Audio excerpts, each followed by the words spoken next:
I've already got an intro, so I'm going to cut a piece out and then edit the two together. Just let me know then whenever you're ready. I think I am good. Are you happy with the framing? Or all good? Yeah. Then I'll clear my throat. Yeah. Over to you, mate. What are you looking to do? Are we thinking an hour? I'm happy to keep talking. Whatever's. Yeah. I mean, you'll let me know. Okay with you. All right. Perfect. Great. So, Peter, can you remember the first horror movie you saw, or if not that, the first time you were ever scared by maybe a film, a book, TV show, something like that? Sure. I can remember my first experience of horror movies was at second hand, because I'm of that generation who I think now are routinely called the monster kids, because born in the mid or late 50s. So we grew up with an explosion of, I mean, nothing like today, but relatively speaking, an explosion of media around us. And the great magazine, like the iconic talismanic magazine, was Famous Monsters of Filmland. It was an American magazine, but you could get it imported into England. And I started reading that. I found an issue in the same place where I bought me Marvel comics and DC comics. And I looked up and it was like an oversized comic, because it didn't look like the magazines my parents might buy, because it had fucking Frankenstein on the cover. So, that was good. There was a painted Frankenstein. It was a great job as well. Famous Monsters always had these great painted covers, usually by a guy called Basil Gogos, who's legendary now. But because it had a painted cover, it sort of looked kind of like a comic to me, but it was a bit bigger and had a monster on the front, and I thought, that is for me. So I bought it and took it on. So I was aware of and being schooled in the history of horror and horror movies with articles and photos long before I was able to see them. Except that, again, another lucky thing for my generation was they started showing them on telly in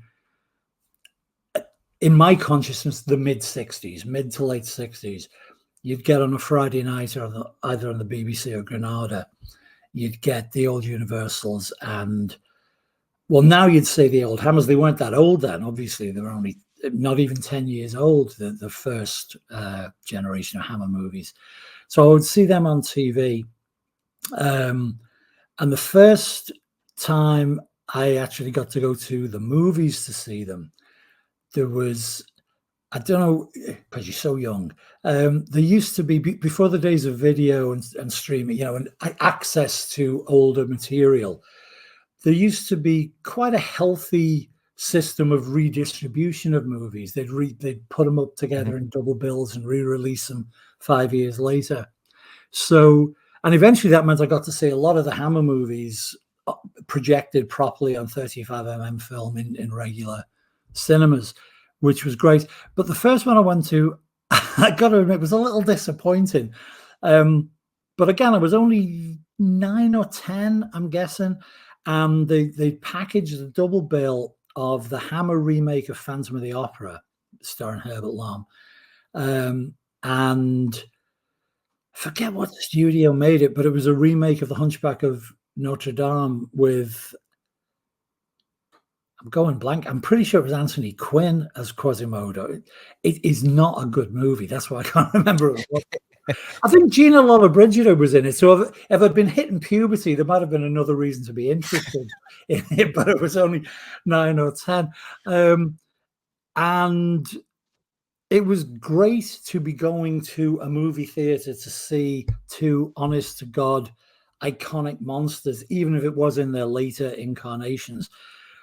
But they weren't that great. I mean, even the Phantom of the Opera, it was directed by Terence Fisher, who was a Hammer mainstay, and it's great.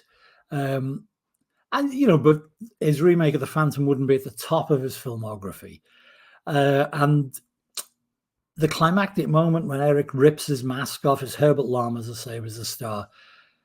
And the makeup was all right, but it was a sort of series of burn scars. And I'd, in my head for years, probably about 4 months, because when you're a kid, time stretches, as you know. I knew the iconic Lon Chaney Sr. makeup from the pages of Famous Monsters, which is still striking to this day, that sort of very skull-like bird gum thing. And I'd seen the famous unmasking scene from the silent movie. Hadn't seen the whole movie at that stage, but I'd seen clips on TV and stuff.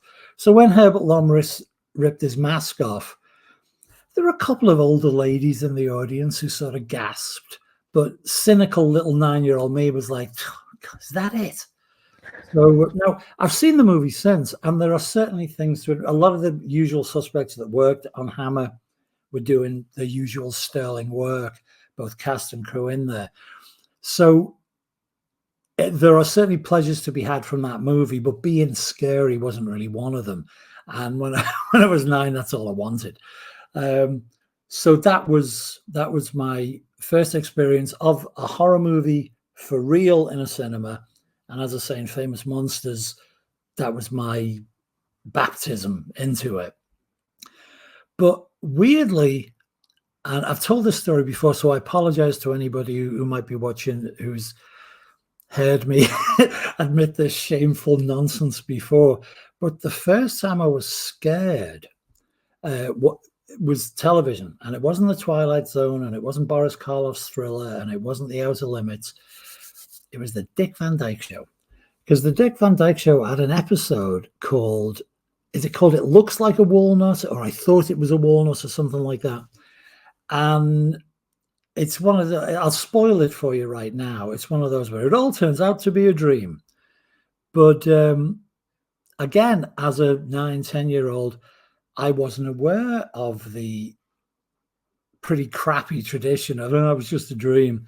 And I also wasn't aware of the trope, which had been going around, I guess, movies like Invasion of the Body Snatchers and Invaders from Mars, this notion that the world around you and all the people you know, the world isn't what you thought it was, and the people aren't who you thought you could trust. And this particular Dick Van Dyke episode was just a riff on that. There's some weird plots where an alien overlord was taking over the population, but gradually you realize that our hapless hero, Rob Petrie, played by Dick Van Dyke, 99 and still going, keep at it, Dick, was surrounded by aliens in disguises as people. And that notion was genuinely scary to me. And it was, as I say, I hadn't seen Invasion of the Body Snatchers. I hadn't seen Invaders from Mars. So it was the first time that sense of, oh, at any moment, the world could betray you. And so that was, I was genuinely scared. And I saw saw the episode again. I've seen it several times now, but many, many years later, I saw it, and obviously, it wasn't genuinely scary in any sense that you and I would consider, but it was kind of scary, and the cast did a great job because they all sort of knew to look like themselves but creepier, and even the gorgeous Mary Tyler Moore as Laura Petrie, who I had a sort of pre-adolescent crush on, she comes sliding out of a cabinet because the aliens have to eat walnuts or something. Yeah, I was just looking at the screenshots. And she just smiles at her husband, and it's a lovely smile. She's a beautiful woman, but it was creepy and terrifying because she's sitting on a pile of fucking walnuts. What's going on? So embarrassed as I am to admit it, my first experience of true fear was not reading M.R. James or Algernon Blackwood. It wasn't seeing Bela Lugosi or Christopher Lee. It was the Dick Van Dyke Show. So what can I tell? It's crazy when I hear stories like that. And that's why I've always tried to several times reframe that question about the first horror movie that scared you or whatever, because a lot of times I was getting the answer of, well, actually, in fact, it wasn't a horror movie as such. It was this or it was that, or someone might give me an answer of maybe a book of short stories and a particular story or something like that. And I find it fascinating that we remember like those Always, yeah, specific feelings, even all those years removed. It's like I remember sure. exactly how I felt. Right. Well, yeah, because it's one of the prime emotions, isn't it? You know, obviously, as civilized human beings, we've all developed the better emotions, but the primal emotions, the things we've had for 100,000 years, are, you know, anger, fear, rage, terror. So your first experience of those things, that's going to burn into your neurons, isn't it? You're going to remember that. To kind of, I suppose, jump ahead here, and I try to kind of vary because I know you've probably been asked the same questions 5 million times at this point. I'll probably give the same answers, and I apologize ahead of time, but I'll try and put emphasis on different words to To make it sound different. yeah, right. What originally brought you? Obviously, you know, I'm sure people already know that. You know, you're originally from the UK. Sure. What right now you're in LA, right? And you've Yeah. been living in LA for how long? Oh, 32 years this year. The So decision to move. almost half my life, but I'm so old that it's not quite half my life. I like your humor. I like your humor. Um, like what brought about that decision to move to the States? And then I suppose, um, you know, what had you ever considered returning back to the UK, or was it like a career choice, or did it maybe over time just become like a kind of a Kind career of the choice to place turn you it? live. Yeah. Yeah, and just maybe turn into a more personal thing. You know, you got to know the area and people and friends and Well, family and whatever. sure. Always. I mean, I think, you know, wherever you go, you don't necessarily know that where you go is where you're going to end up. But wherever you go that becomes a place you end up, you don't necessarily know. I mean, some people do, I'm sure, but you don't necessarily know that at the time. But you know, I'm married to an American, so you know, she'd be annoyed if if I just. Well, I hope she'd be annoyed if I decided to go back. But it was I'd already been. Um, so I officially moved here, I guess, in 1992, but I'd started working here in 1987. And at first it was just like, you know, they'd fly me over for a script meeting or something. So it'd just be a few days or a week. Um, but then, I don't know, maybe because my taste in hotel rooms wasn't too expensive. New World, who was the company I was primarily working for in the first couple of years, um, it was cheap enough to bring me over and install me in a apartment hotel and say, well, you know, we keep our eye on him while he does the rewrite or whatever. So, and obviously, you know, my agent, like, you know, most movie, it was based in Los Angeles. So I was, a lot of it isn't conscious, you know what I mean? It's what happens rather than what you plan. Um, which every life is what happens to you while you're busy making other plans, which everybody routinely ascribes to John Lennon. But John would have been the first to admit he was quoting somebody. He puts it in that song, but it's a quote. It's not originally John's quote, but God bless my fellow Scouser. So things happen rather than planned. But I was spending probably by the late 80s, I was spending about half the year here anyway. Most of my friends in the business, I mean, obviously, I had guys I loved back in the UK, people that we'd done Hellbound with. But most of my friends' contacts and what would you say, creative partners were based here too. My agent was so, and then as I say, you know, the wife is an American, so that cemented it. So me mum. Mhm. So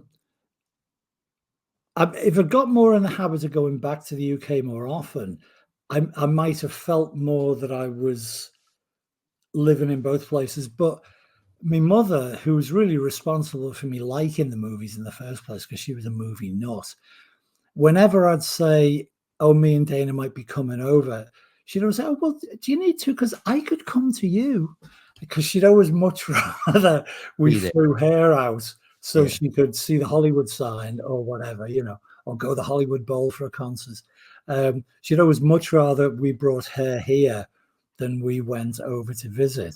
So, so I just sort of lost the habit. I mean, obviously, I've been back and I go back. I was there just 4 months ago, actually, well, actually for my niece's wedding, but we did a couple of signings and things too. So that was fun. Was, you mentioned your mom and stuff, and her being responsible for your love of film and movies and stuff like that. Right. When you decided to, and again, I don't know if it was like maybe necessarily a conscious decision at a certain point, but I guess toy with the idea of like, this is something I would like to do as like a career. This is, I want to wake up every day and do this. Was a place like LA something maybe you had in the back of your subconscious of being like, that's where I want to be someday, or that's where I need to go? Not prior to it all happening, really. I mean, obviously, I knew that the film industry, in the bigger sense, was Hollywood centric.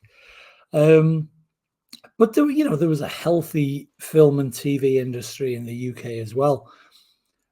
But it wasn't as if I even thought about the UK based industry. I didn't assume there was access.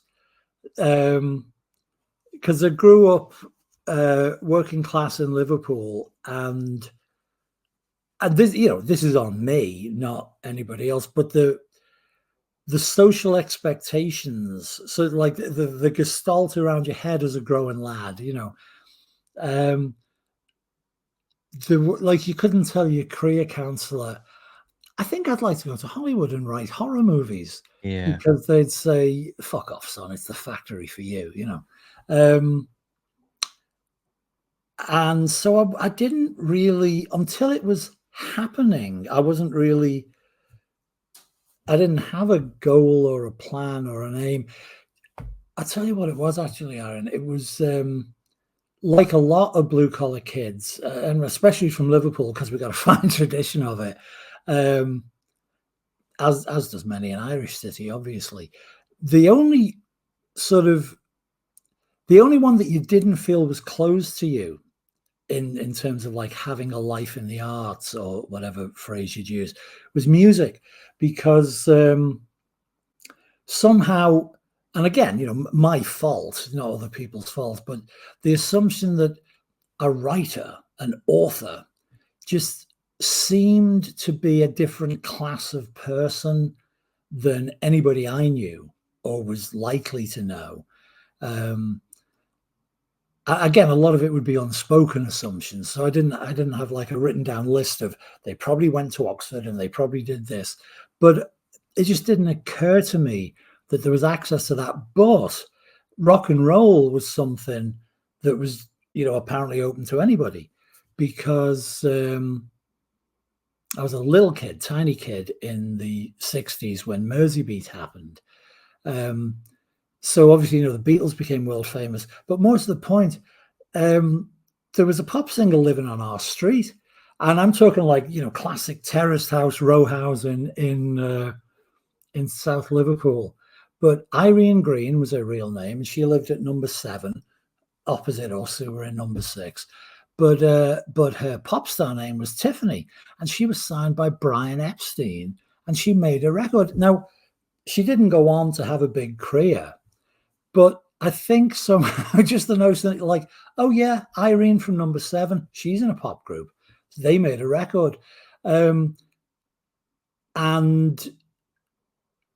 everybody has stories like that, a cousin who played bass with the Swing in blue jeans or whatever. And also, like most kids growing up in the 70s, I just fucking loved rock and roll music.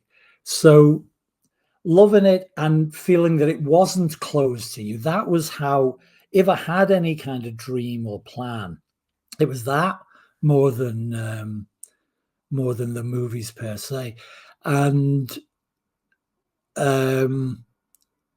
it wasn't really, I mean, don't get me wrong, I wasn't only listening to records. Obviously, I'm sure like yourself, I grew up loving not only horror fiction, but certainly horror fiction and horror movies and books generally and movies generally and comic books, you know, the popular arts in their vast, delightful canvas.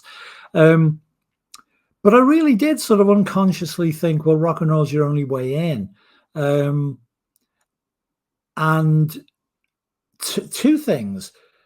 I was going to say that didn't really change until I met Clive Barker, who I'm sure most of your viewers have heard of.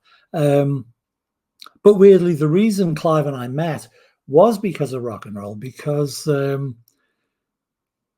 had a band in high school, what we call high school now. We didn't call it high school then. Senior school. I had a band in senior school, and we had a gig coming up, and we'd kicked the drummer out, and I can't remember why. Too many drugs, or he was shit, or both. I can't remember. Or he moved to Wolverhampton. Who knows what happened? I can't remember. But we were shy of a drummer, and we had a gig coming up, and somebody told me that a kid in the fourth form, who was 2 years younger than me, could play drums. So I accosted him in the corridor and said, "Hey, Bickley, you're in my band now. We got a gig on Friday night." And the lad's name was Graham Bickley. We became very close friends, despite my bullying tactics to get him in. And after a few months of being mates, and he was a good drummer as well, he went on to be a West, quite separately from me and my business, no association with us, but Graham went on to have a bit of a West End career. He had, he wasn't in the initial cast of Les Mis, but he was in the West End production of Les Mis for several years. He had a couple of TV spots. So anyway, so that's what happened to Graham, in case you were wondering. But sometime in, I don't know, weirdly, almost, what date is it? Almost exactly 50. Funny you should ask, Aaron, because it's 50 years ago today, give or take a month, that Graham Bickley said to me, "You should meet," it's talking about his sister, "you should meet our Sue's mate, Clive. He's just like you. He reads books." Which, you know, Graham obviously thought was unusual enough that we'd be soulmates, you know. And so back in those pre-internet days, you know, you used to have to make like complicated arrangements to meet friends of friends. So anyway, we arranged that we would meet in Allerton Library, which is a place in South Liverpool, on sometime in July 1974. And as I say, I've just realized that is, God, I feel old now. Fucking hell. 50 years ago. So happy anniversary, Clive. So we met in June or July 1974. And obviously, as most people who are interested in the Hellraiser movies or horror movies in general would know, me, Clive, and Doug Bradley, who I also met that day, though a couple of hours later. And in case you got some virgins out there, Doug is the guy who played Pinhead in the Hellraiser movies. So the three of us met that day in June 1974.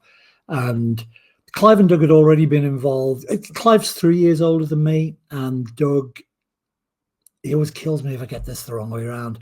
He's either 2 years younger than Clive and 1 year older than me, or he's 2 years older than me. Anyways, he's younger than Clive, let's be clear, but he's a little bit older than me. I think 1 year older than me. They'd already been involved in the same way that I'd had bands going in my school. They'd had a little theatre group going in their school. And now they were out of school. I think Clive had actually graduated university. And Doug, like a lot of people in the 70s, was a dirty little dropout. He dropped out of university. Which is very impressive, I thought, at 17. Like, wow, a dropout. And they were starting to think more seriously about doing theatre. And Clive and I, when we'd had that meeting in Allerton Library, I then spent the rest of the afternoon with him and went over to this other college where they were rehearsing, and that's when I met Doug. And by the end of the day, I'd signed up metaphorically. There was no money involved because none of us had any money. But I'd like joining a band. I'd said, yeah, all right, I'm in. So at that point, I joined. Well, it wasn't called the Dog Company then. We called it the Dog Company a couple of years later. But I'm sorry. The point of that though was that, and I want to give Clive full credit for this, because I think not only did he do this for me, I think he did it pretty much for everybody who came into contact with him. He didn't have the same built-in attitude I have, that the world of the arts was closed to the likes of us. He just always had this assumption that no, we'll take it by storm. He just figured the world was open to us in a way that I didn't instinctively figure. And I can't speak for Doug, but my sense would be the same for him. So I think everybody needs to be either to be lucky enough to have that gene for themselves, or to be lucky enough to meet somebody who just sort of takes the blinkers off for them and says, well, why can't you write books or make records or paint pictures or write symphonies? Not that we would ever have had such, a formal conversation, to use a phrase like that. But that was the attitude that I inherited from that day on. We just figured, all right, off we go. Let's conquer the world. And which we signally failed to do for the next 10 years, because we pursued the theatre company, and it's a classic story for little struggling indie theatre companies. We basically spent 10 years outnumbering our audience. We'd do little shows in black box theatres above pubs, and there'd be 5 of us on stage and only 4 fuckers in the audience. So weirdly, once I left, Dog Company achieved a modicum of success. I don't like to feel that those two facts are connected, but it is chronologically true that that after I left, they started going. We'd never made it up to the Edinburgh Fringe Festival, which I know podcasts are international. So to our American viewers, Edinburgh Fringe Festival is a thing that's been going on for decades, and is a great sort of proving ground and breakout point for theatrical endeavors. And we never made it up to Edinburgh, but once I was gone, they did, and they started getting good reviews. And a little bit of Hellraiser trivia for any Hellraiser fans that are watching. We were such a tight little group because, as I say, Doug, Clive, and I had been friends now for 6 or 7 years and working together all the time. So we were some people have used the word cult. In fact, we were such a tight little group. And this does sound pretty culty now, even though I'd left. I said, I'm going back to Liverpool to form another band, which is what I did do. But before that, Clive said, well, you've got to stay and help us audition your replacement. So even though I was leaving, I think it was only me and Clive. We auditioned, which was very arrogant because we weren't going to be fucking paying anybody. But we auditioned new people. So I helped pick my own replacement for Dog Company, who was Oliver Parker, who again has gone on to a career as a very solid director, very successful director himself in film and TV. But the reason it's Hellraiser trivia is he replaced me in Dog Company, and then later he was the mattress removal man in both Hellraiser and Hellbound. So you've got... So yes, so in some ways, the first 2 Hellraiser movies are really like Revenge of the Dog Company, because you've Clive, me, and Dog. You've got Ollie, and also Simon Bamford, who's another of the Cenobites. I'd long gone by then. Simon was in, I think, the last incarnation of Dog Company, but he was still technically a Dog Company alumnus. So what were we asking? Sorry, I've gone rambling off. I'm not sure of that.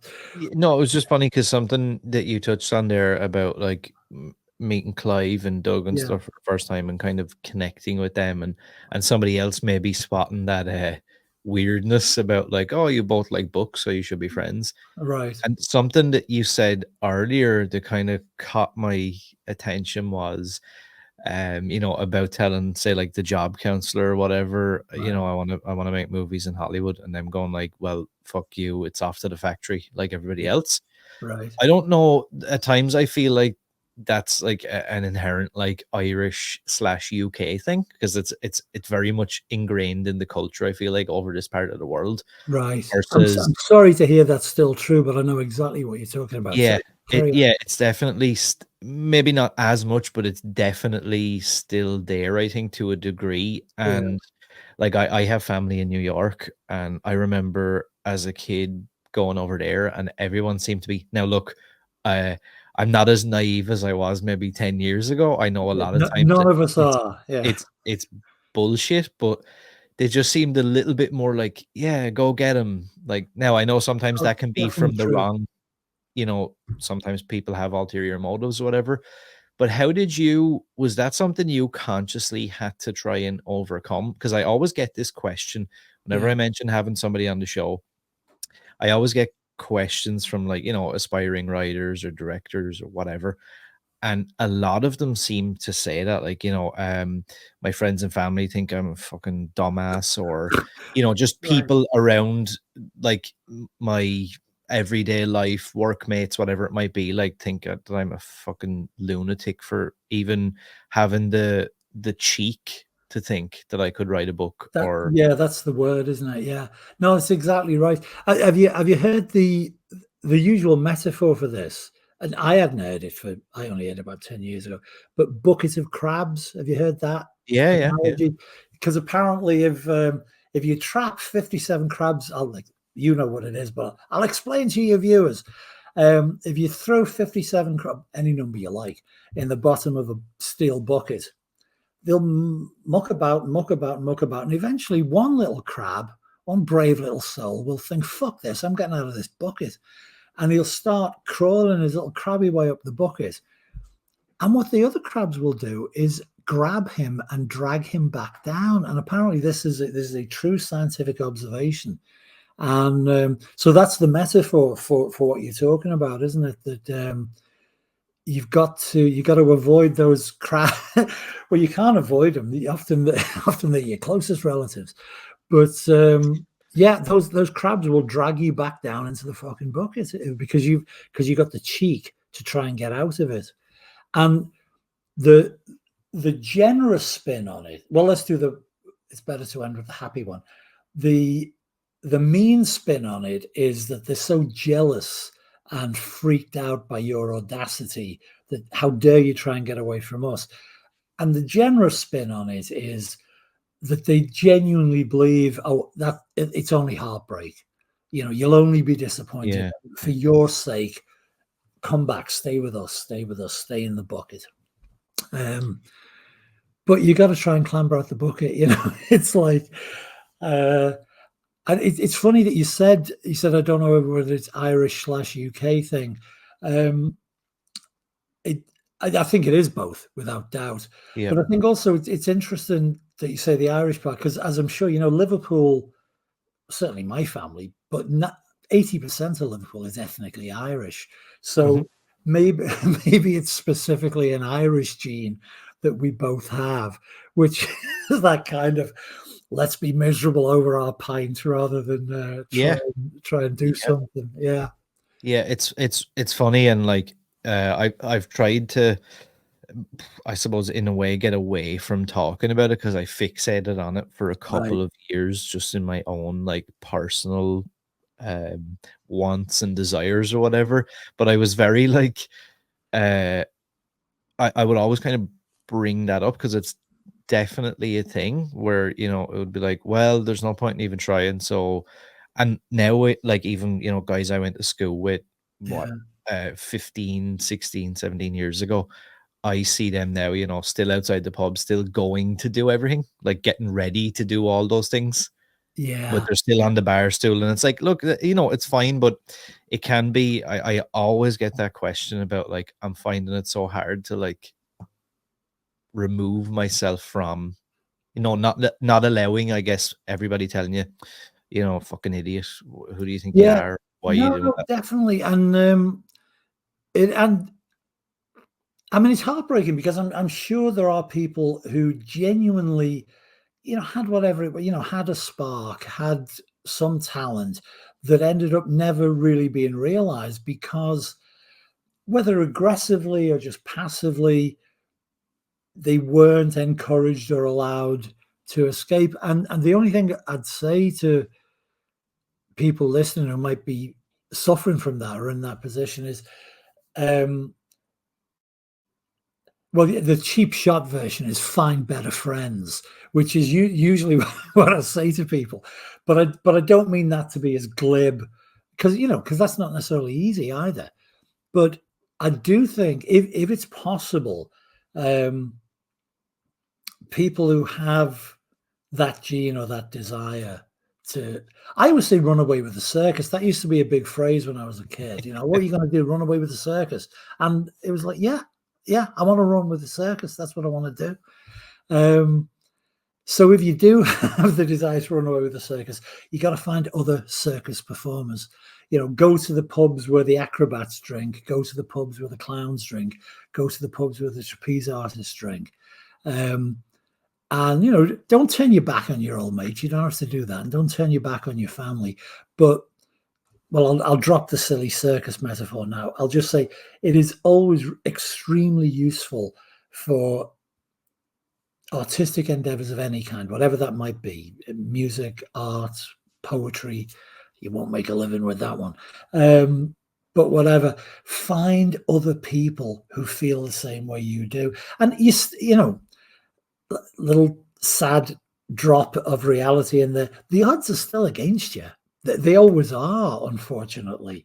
But if you build as best you can a peer group of people who at least want to do it, at least feel the same way you might feel about, hey, wouldn't it be great if we formed a band, put on a show, wrote a book of short stories, whatever it is. Because the more you're in the company of fellow practitioners or fellow, and I don't use the word in a pointed way here, or want to be, people who aren't yet practitioners but want to be, the more you can be in the company of your fellow fucking weirdos, the better. So, you should try and do that. And these days, a great thing, I mean, because in a way, the hardest one to get into for generations was movies or TV, because anybody can sit down and write a book. Pretty much anybody can sit down and get some cheap paint and paint a picture. Somebody's granny's got an old piano you can borrow if you want to be a sort. So all the other arts you can have access to. Movies was like, well, what the hell do you do with that? And one of the great things about today is the explosion in technology. I mean, look at this. You're making a television show. We're 3,000 miles apart. Yeah. We're talking live in sound and color, which I understand. It's like listen to Granddad ramble, but the 19-year-olds watching this, they should know that, like, even 20 years ago, you couldn't do this. Yeah. And now, as they never stop telling you, you can make a movie on your iPhone. So if you want to make a movie on your iPhone, you should make a movie on your iPhone. Because it's funny, the finding other people to help you with your movie who might be composers or editors or whatever else, sound men, boom operators. Well, you won't need them with the iPhone. But you'll never run out of people who are willing to be in it. So you'll always find cast members, even people who think you're stupid for wanting to get out and do things. If you say, would you like to act in my movie that I'm making on my iPhone? Oh yeah, I'll do that. Yeah. So you won't have a problem getting cast. So So anyway, end of soapbox. But yeah, I am of that tribe, and my sympathies and affection are with everybody out there who might be thinking, can you really do this? And, it's like all the old cliches. The least you can do is try, so. Yeah, there's definitely something to that, and I would 100% agree with the sentiment of trying to surround yourself with Sure. maybe people that have similar passions. So I find it quite infectious. Like I'll go away from this conversation later on, and I feel like it stokes up. And you may not have necessarily sat there and like given me a motivational speech, but I'll kind of go away going, I can still, like you said, 3,000 miles away, it's all Right. virtual, but I can still feel that like passion intensity from you, like about when you give an answer. Right. It isn't just like, yeah, whatever, wrote a few Yeah, movies, and then blah, I blah, made, blah. Yeah, who cares, whatever. There's like there's an intensity or something behind it, and I definitely feel like that I suppose that probably breeds more positivity and Oh, creativity cool. in a sense. Well, great. I hope that's true, and it's definitely true that I think, and this is true for practitioners and non-practitioners alike. Remaining enthusiastic is, especially as you get older, it's really important for your spiritual health as much as anything else. Because I remember seeing, because when you're young, that shit never occurs to you. You're young, of course you're enthusiastic, of course you're energetic. But there used to be, I mean, I'm sure there were always energetic and excited 60-year-olds, 70-year-olds, 80-year-olds, but you didn't really see them that much when I was a kid. Like, Yeah. you'd see people like, I mean, because Clive is 70 now, and when I say 70, it sounds old when I say it. It's still like, oh, 70. But when I was a kid, it was like a miracle if you reached 70. Yeah. And the ones who did, obviously, there's a massive generalization, but there was a sort of sense of, I am old, and they would manifest their oldness in various ways. And obviously, you get aches. Trust me, you get aches and pains as you get older, no doubt. But they'd, in my head, 65-year-olds in 1964 were all walking with sticks, and they were all hunched over, and they had old clothes, and the hair was snow white, and all that stuff. And I remember seeing, and this is when I was much younger, Mick Jagger gave some Lifetime Achievement Award to an older guy. I think it was Ertigan from Atlantic Records, and Jagger, who I thought was old then, he was probably 50, which doesn't sound that old to me now. But Ertigan was older still. But Jagger said, without a trace of irony, he said, I'm giving this award, and I'm so happy to give it to him because Armit, I think it was him, is one of the youngest people I know.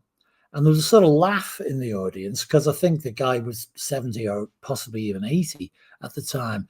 And Jagger said, because he is always interested in the new. He's always interested in what's next. And that didn't really land with me because maybe I was 35, so I was still relatively young. But as I got older myself, I realized, oh yeah, that's the big part of it. You've got to be. I'll tell a story from my personal life, which again, for this, for your viewers, I assume you've got a range of viewers who have, obsessive interest in the genre, passing interest in the genre, so they might know the names I'm about to use, but they were certainly significant to me. I was lucky enough to become friends late in their lives with.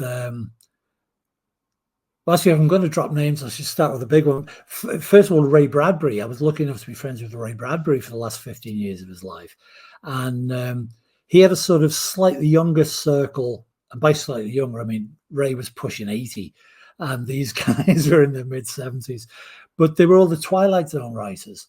So I got to be friends with that sort of sub Bradbury group. There's a guy called George Clayton Johnson and William F. Nolan. The two of them also wrote Logan's Run, which your viewers might know as a big science fiction. They wrote it as a novel, but there was a big science fiction movie made from that in the late 60s. So I knew George and Bill as old men, but they weren't old because, I mean, George smoked so much fucking weed. I mean, that guy he never had the pipe out of his mouth. So he died younger than Bill. He still made it, pushing 80, I think. But I think eventually the amount of corrosive damage he was doing to his lungs did catch up with him. But Bill lived into his 90s. And Bill especially, it was the same thing. It was 60 years since he'd written Logan's Run by the time, well, not quite by the time I knew him, but it was getting up there. And obviously he kept doing stuff, but he was still sort of interested in what's coming up next. What's the new issue of the magazine? What's the new TV show? And which meant that although I'm trying to think, was he 93 when he died? Anyways, he got it into his early 90s. And he was physically frail by then. He eventually had a walker, and he had various ailments, but he didn't strike you. I mean, obviously, if you saw him, you thought, "Well, wow, that's an older gentleman." Yeah. But once you were talking to the guy, he did not strike you as an old man because he wanted to talk about shit. He was very enthusiastic. So yes, so that's a life lesson for your viewers, whether they're interested in becoming practitioners or not. Just try and don't turn into that guy. I've got friends like this. You've probably got friends like this even now because it starts young, this particular rot. But that thing of everything's crap. The music the kids listen to is crap. All the new horror movies are crap.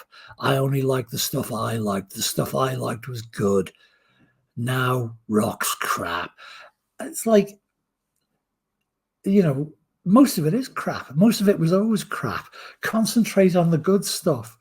And you get miserable old bastards who are 48, and you get joyful, exuberant people like Bill, who's fucking 92.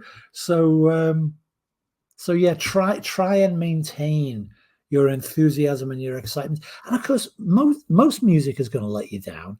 Most shows are going to let you down. You get all excited. You read about some new thing coming on Netflix, and it ticks every box, doesn't it? You think, oh, it's got that, it's got that, it's got that. This is right up my street. Ugh, and then you watch it and it's shite. But hang on to the ones that aren't shite. There'll be another show along in a minute, and it might tick all the boxes in the right way. So, yeah. Yeah, it's kind of funny. I feel like as a culture, we've probably evolved into just when you mentioned about like older people, when you were back in Liverpool and stuff. Right. And I feel like I even seen that like even sound like my grandparents, maybe great grandparents. It was maybe the culture to kind of accept your role as like an old person. Right. So you had to kind of be like, oh, I'm the old guy who's broke up from work and wherever, and everything is just shite. And it was when I was young, we didn't do this and we didn't do that. And that you kind of just leaned into that. That was like who you became, and you were like, well, I can't be young because I'm old, so it's over. But now I feel like it's kind of shifted from that maybe a little bit, but you're right in what you touched on there. Like there's a lot of young people now that focus so much on like the negative. Like that movie is shite, this music is shite, this thing is shite, that thing is shite. He said the wrong thing. I don't like that. And nobody ever like, I feel like, out of 10 times, you probably have maybe 1, maybe 2 times where it's like, oh, this thing was good or that thing was good. And then there's like 8 or 9, oh, terrible, negative shit. Yeah, right. Well, it's kind of strange, like how we've shifted. Oh, yeah. But you know what? I think that was probably always true. Because, I mean, I had people hated stuff when I was at school. You always had miserable bastards who just who didn't We like just them. hear from them more now. Right, but yeah, maybe the percentage is higher now. You might be right, but also you made me a little nervous when you said that, because I just want to stress that although I'm telling everybody to keep young at heart and young in spirit. There's nothing more embarrassing than when Granddad gets up to dance with the kids. So I'm not I'm not talking about trying to pretend you are actually physically young, because that is a bad look on anybody. But if you can be young at heart and young in spirit, yeah, that's great. But it's funny that you said 9 out of 10, because have you heard the phrase Sturgeon's law? No. This is great. Actually, you're already living by it. You seem to know it instinctively. There was again, weirdly, Ray's generation. There was another great. Well, it's an insult to call him a science fiction writer. He was a great writer, a guy called Theodore Sturgeon. I never met him, but people who later became my friends who knew him always called him Ted. So I arrogantly call him Ted, even though I never met the guy in my life. But Ted Sturgeon was he was so good a writer that even the snobs in the mainstream literary world had to recognize that he was good, because they sneered at horror and science fiction Yeah, and fantasy. And so, because they sort of reluctantly had to admit he was good, he got invited to some snooty literary festival. It might have been the New Yorker Weekend Literary Festival or something. And he was being interviewed on stage by, now in my head, he's being interviewed on stage by a twat, but I don't know the guy. He it might have just been one unfortunate question. But so this guy is kind of being complimentary to Ted Sturgeon, and then said something like, I'm paraphrasing it. He said, well, Mr. Sturgeon, obviously, you yourself are a wonderful writer, but I'm sure you would agree with me, wouldn't you, that 90% of science fiction is crap. And reportedly, without missing a beat, Ted said, yeah, well, 90% of everything is crap. And once you realize that, it's great, because what he's really saying is, yeah, 90% of everything is crap. Don't pay attention to the 90%. 90% of rock and roll is crap, but we like the 10%. 90% of horror movies, let's face it, are crap, but we like that's what we remember is not the shite that falls away. You just remember the 10% from every year. 10% good music, 10% good movies, 10% good comic books, and everybody in the science fiction field, pop culture in general, they recognize what Sturgeon was saying, so it became known as Sturgeon's law, which is that 90% of everything is crap. But the point of Sturgeon's law is, so fuck the 90%. Don't go on about the 90%. Of course it's crap. I'm trying to think of something like I genuinely don't like. Well, it's not that I don't. I know nothing about it, but I don't like modern jazz. But my assumption is that 10% of it is really good. Probably not for me, but it's. But rather than saying modern jazz is crap, apply Sturgeon's law and say, yeah, you know what, 10% of it's probably fucking great. I should check that out. So that's a handy thing to go through life with. Apply Sturgeon's law. Look for the 10%, not the 90%. That's interesting. I wanted to kind of focus on, I suppose, some of your career for a second, and I'm trying to stay away from I feel like there's a lot of generic questions, and I know that you've done so many podcasts and so many interviews and commentaries. And I'm sure you don't want to be asked the same question a million times, and then I don't think people want to hear the same question asked a million times. I wanted to focus a little bit on Wishmaster. Sure. Because for me, that's what I don't know if could I call it a comfort horror? Does that sound? I've certainly got comfort horrors. Yeah.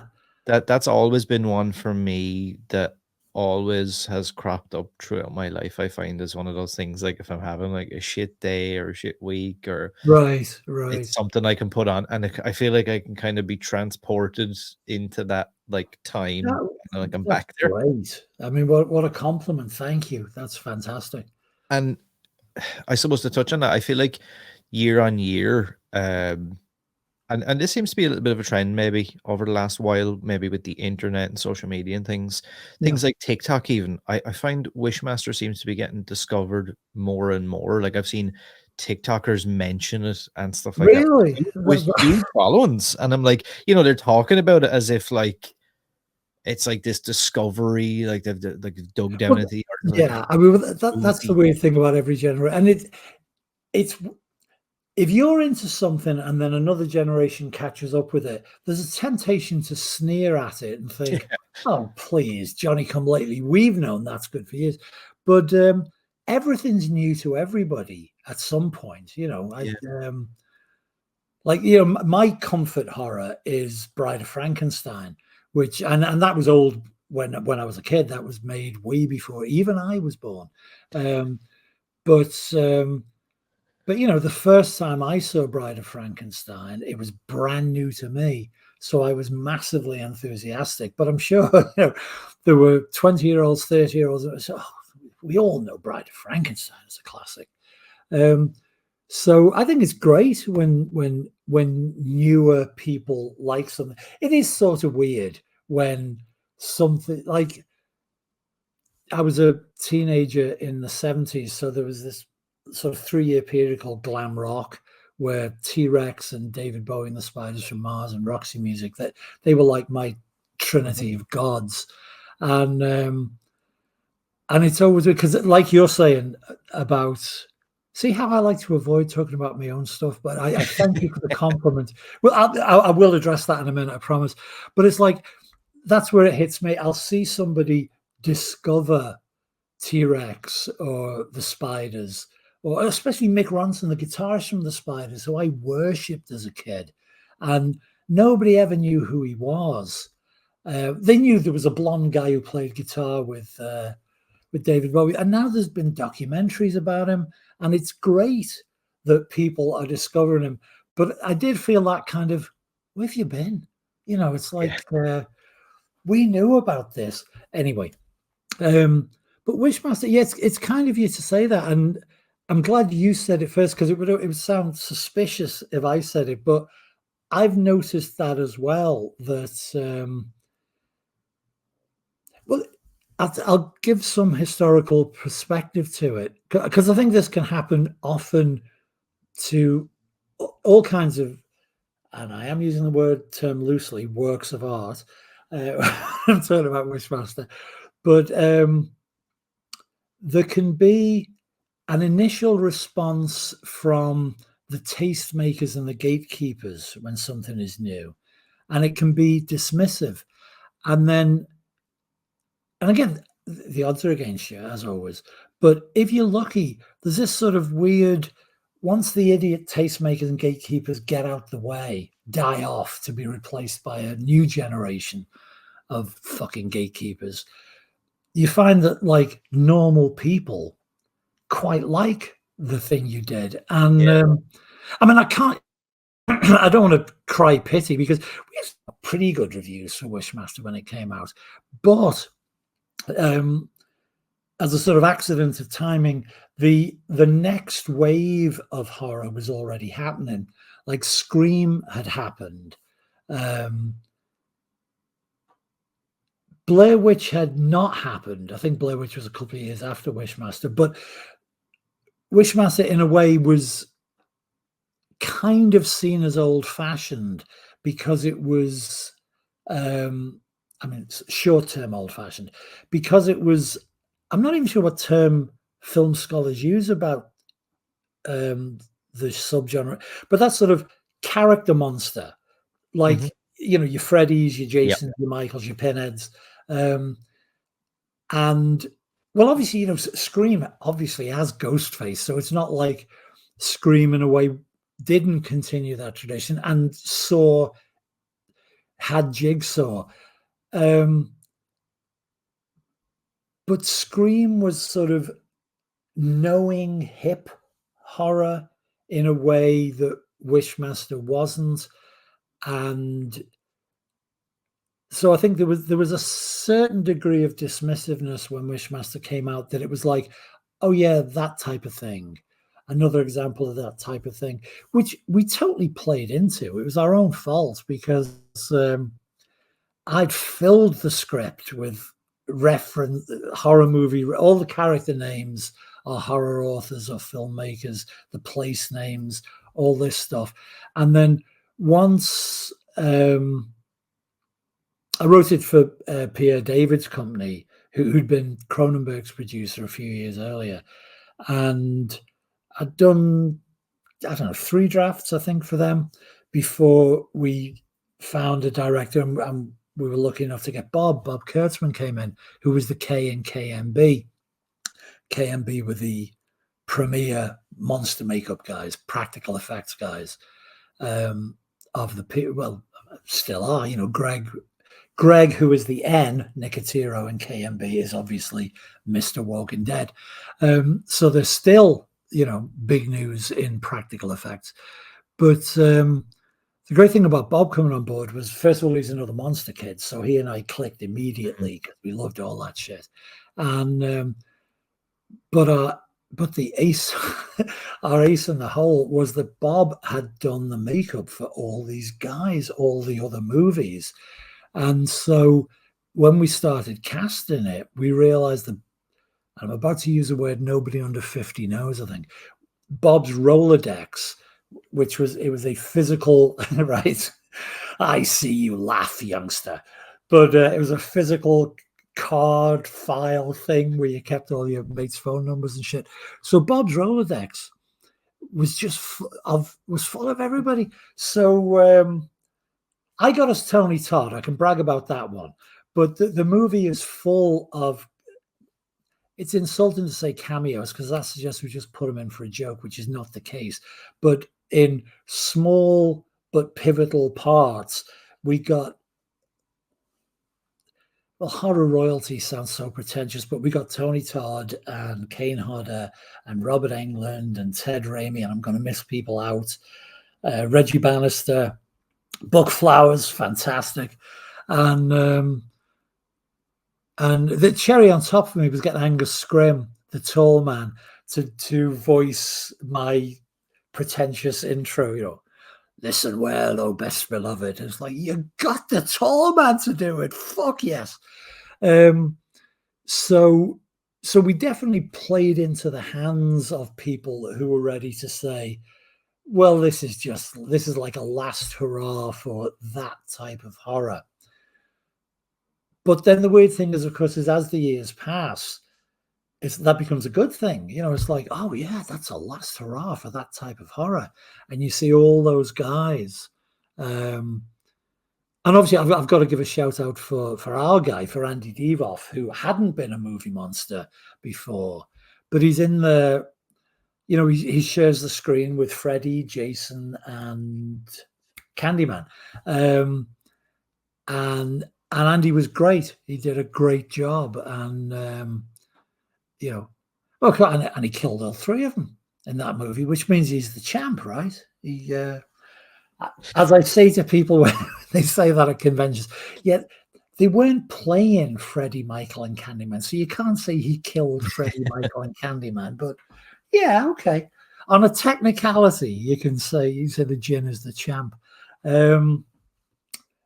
But Andy was great. And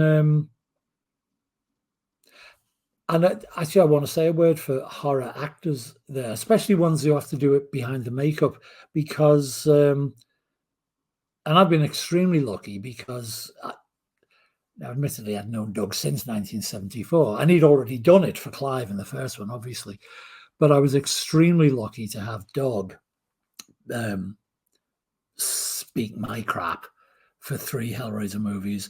And then I looked out again with Andy, and because what Andy and Doug and all the good ones, Robert, what they have in common is that however dreadful it is for them to sit in that makeup chair for 3 hours and get all that shit applied, and then have to walk on set and then wait for 40 minutes while the lights are done, and be aware that they're standing in a rubber costume, but they still convey that shit with gravitas and intensity and and if you don't get that, your movie's dead. This type of movie. Well, actually, if you don't get commitment and intensity from an actor, any movie's dead.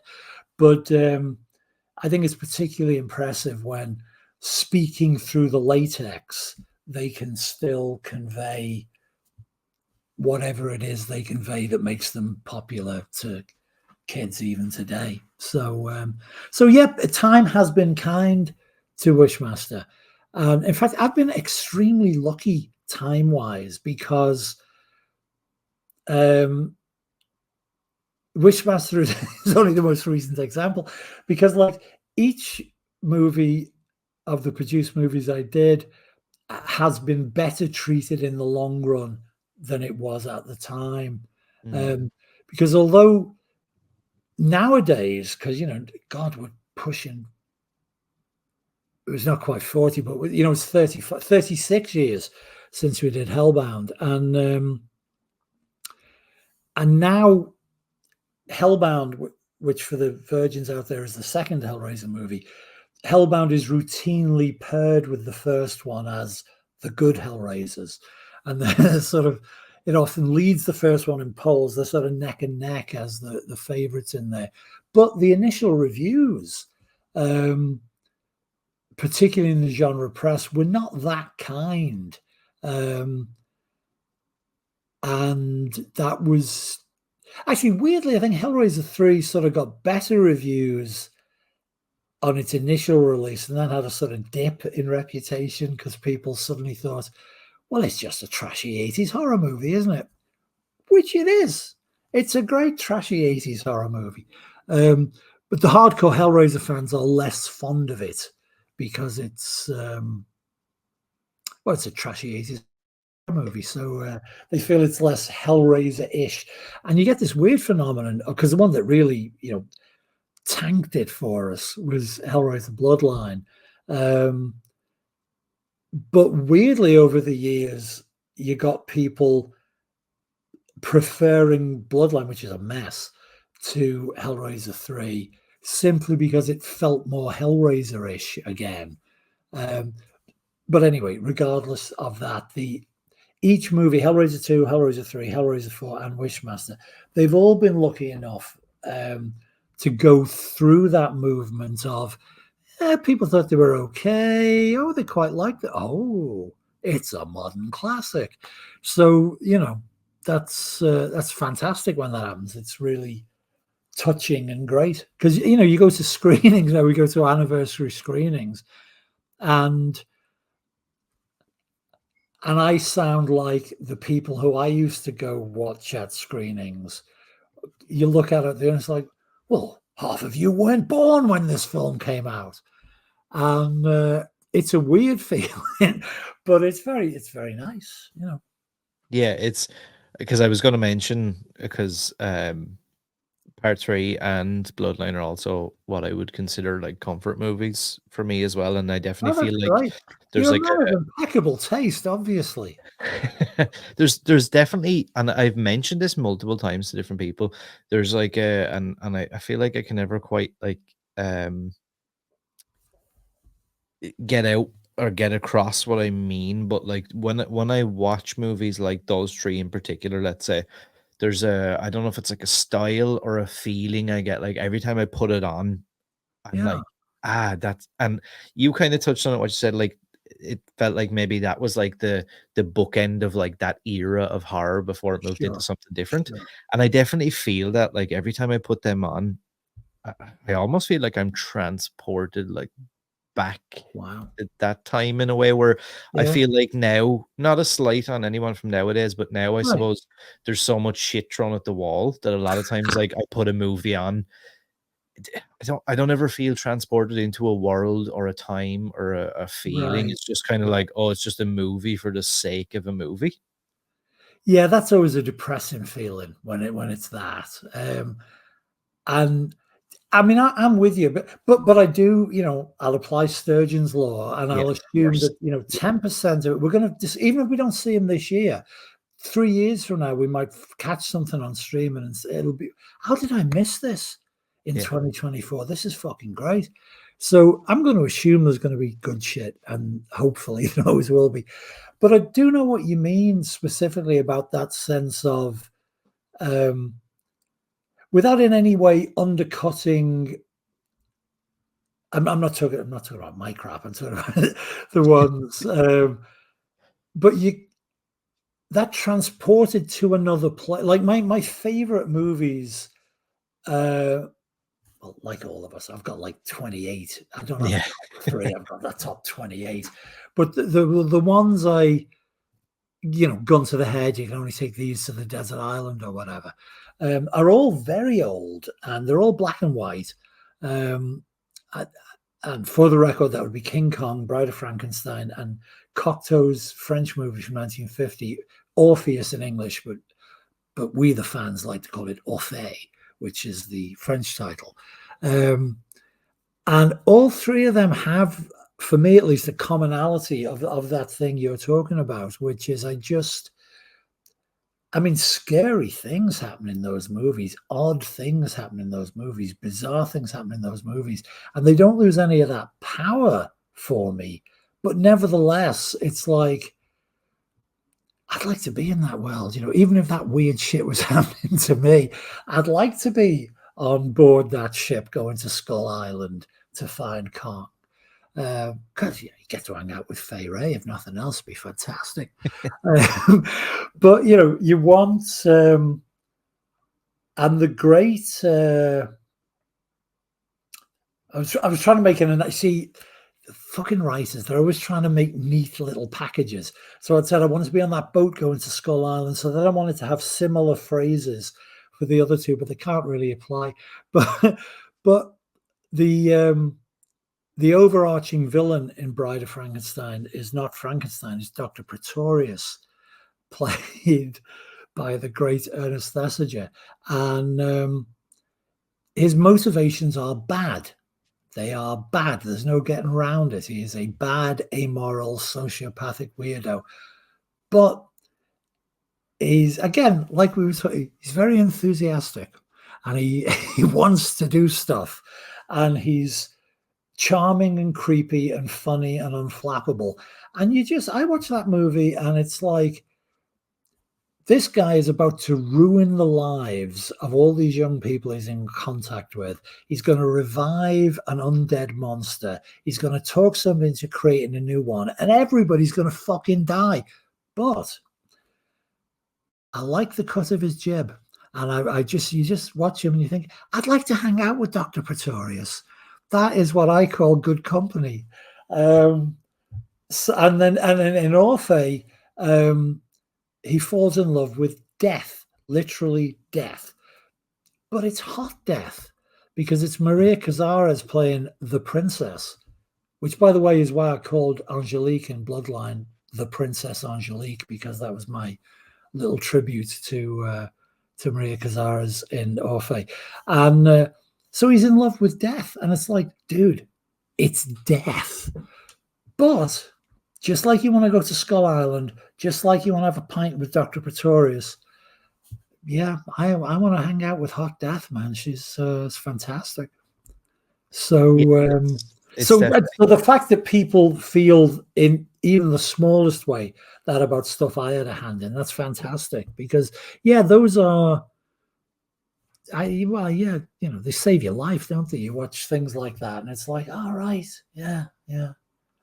Yeah, and it's funny because and I probably, similar to myself, I've definitely had conversations with fellow fans and stuff like that, and people from the audience who some of these things literally play a part in saving their lives, which Right. is like incredible as well.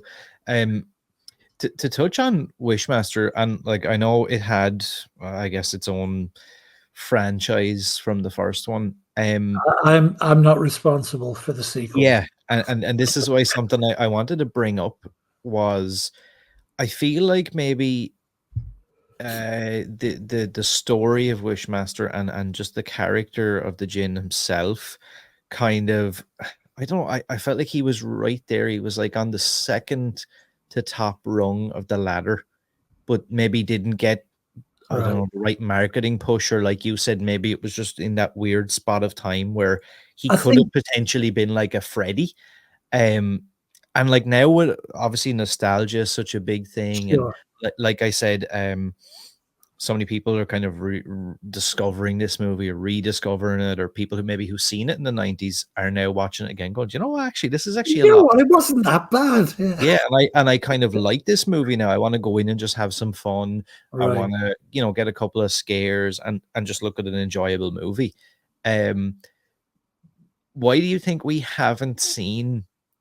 And again, I'm not necessarily all for the idea of remaking everything, a Remakes. Sure. reboot and everything, but there is maybe a part of me, like the fan deep down inside of me, is like I want like this world to come back so bad.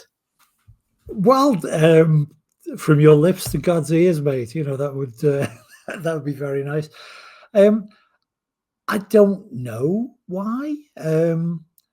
I mean, the problem is, I completely take your point. I understand both the desire and the hesitation, because remakes are tricky, and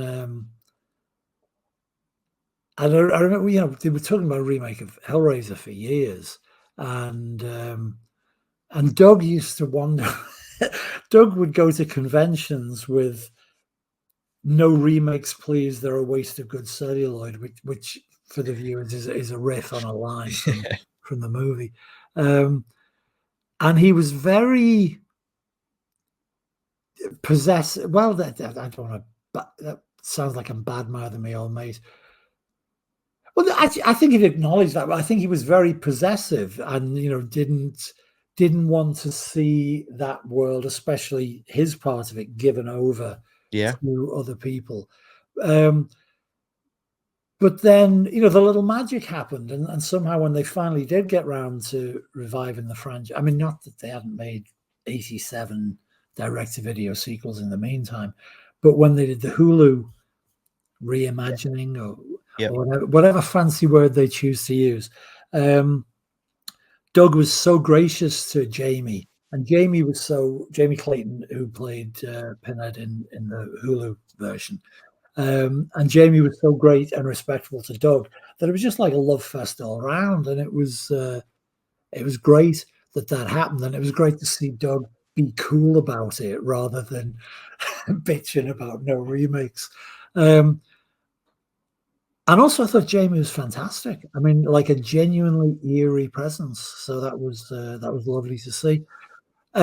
So and like yourself, I'll do the decent thing and I won't name any. But there are other franchises that have had remakes that have not benefited, let's say, from yeah, the remake. So, you know, yeah, so that's always the risk. If somebody, I don't know if you saw at the time, there was a very funny article, which of course I plastered all over social media because I loved it. But there are people out there who think Wishmaster has already been remade as Wonder Woman 1984. The second Wonder Woman. Did you see those articles when it came out? yeah, And yeah, it was. I mean, obviously, you've got the big plus of Gal Gadot in the outfit, which we didn't have in Wishmaster. But a magic stone that grants wishes but has dire consequences, and there were several overlapping. So anyway, there was an article in one of the trade magazines about, and it was very pointed and mean about the Wonder Woman movie, because the headline of the review was Wishmaster series gets lukewarm. Wishmaster series gets lukewarm reboot in Wonder Woman, and I'm mean enough to have enjoyed that. I did repost that headline on social media. But it would be great if somebody wanted to do it. And again, if you got somebody like Andy did, capable of delivering it with both. The great thing Andy had in that movie, which Robert had too, of course, in the Nightmare movies, is that Andy threads the needle perfectly of complete seriousness of intent, but with a wink or a sly grin or something. And I think that's the magic of his performance, and maybe it's the magic flavor in the movie. That's so it's a tricky thing if you cast the wrong kind of actor, some sort of over serious. I've come up with a backstory for him in my mind, and he had a terribly abused childhood, and it's like, dude, we're not making that movie. Let's do this one. Let's do the one I wrote. So it'd be great if. I also want to say, because I did make a cheap shot when you mentioned the original sequels. I said I'm not responsible for the sequels, which I'm not. But and to be honest, I actually haven't seen 3 and 4. But we did do a 20th anniversary DVD box set signing, and I met Holyfields, and there was a bunch of us from the original for the signing. Me and Harry Manfredini and Bob and Andy and Dave Trippett, one of the producers. But we also had Holyfields and Chris Angel from the sequels, and they were lovely people. So, I wish them nothing but, well and success. Though I do gather from Wishmaster fans that they don't particularly like the sequels that much. No, not necessarily. Right. But I mean, like leaving me and those people completely out of it. The thing, and I'm guilty of it too, as a fan myself of things. But what fans do need to remember is nobody intends to make a bad movie. It's like they don't think, I know, I'm going to fuck up some horror fan's life by making a piece of shit that will upset them. No, as far as I know, nobody wakes up with that intention. They want to make a movie. So by all means, reviewers and bloggers and podcasters, if you think something's crap, you got to say it's crap. Don't hold back on your judgment of the movie. But the vitriol that some people address to the makers is like, dude, they just made a bad film. They didn't mean to, and they didn't want to ruin your life. So maybe lay off the death threats. It's that's something I never really get. Like, and right. I don't know, like, I don't know if it's changed now with maybe even the generation just a little bit younger than me, but like, there's a lot of, like, I think unnecessarily shitting on things just for like the sake of it or whatever. Like, I recently seen a found footage movie called Frogman, and it's based on this real life cryptid of like the Loveland Frogman in Ohio, and just thought it was like a super unique idea. Not necessarily a massive fan of found footage anymore. I really enjoyed the movie. I enjoyed the premise. It's just wild. It's this weird humanoid frog that carries a wand and he can cast spells and stuff. And it was just a unique concept. And like, I posted something online about enjoying it and just had 80 minutes of fun. Right. And like, people were like, "Oh, well, you're how dare you, fucking idiot, and you're obviously all this stuff." I'm like, "Whoa, delete your account." I'm like, okay. Yeah, right. Fair enough. I just have a couple things before I let you go. Sure. I'm interested in your I guess, and I don't want this to be like I guess a long-winded question for you, because I know there's probably multiple facets and answers you could give. That's very tactfully put, because what you mean is I've been so fucking long-winded already. I'll try and make it a concise answer. Go no, ahead. it's not that. It's, I know how kind of vague this question is probably going to be. Okay. And you Don't know, open those doors to me, Aran. It's I don't know if there's a specific answer or not, yeah. because you know, as somebody who obviously doesn't have the knowledge on this topic like you do, I don't know if this question is phrased properly, but Yeah. uh, do you have, I guess, a specific writing routine, or is there any specific habits or rituals that like you use to stay productive? Like I find it's something that I'm passionate about. Whether it will ever go anywhere for me, I don't know. But I definitely find that like I could get a day and I find like I feel like I'm banging out stuff. Whether it's shit or not is like kind of irrelevant to me. I'm like, okay, let's just keep going while this. But then I could just hit like a complete block and I'm like, it's like 2 weeks and I'm like, Christ almighty, I can't Right. like I can't do anything and I get really disheartened.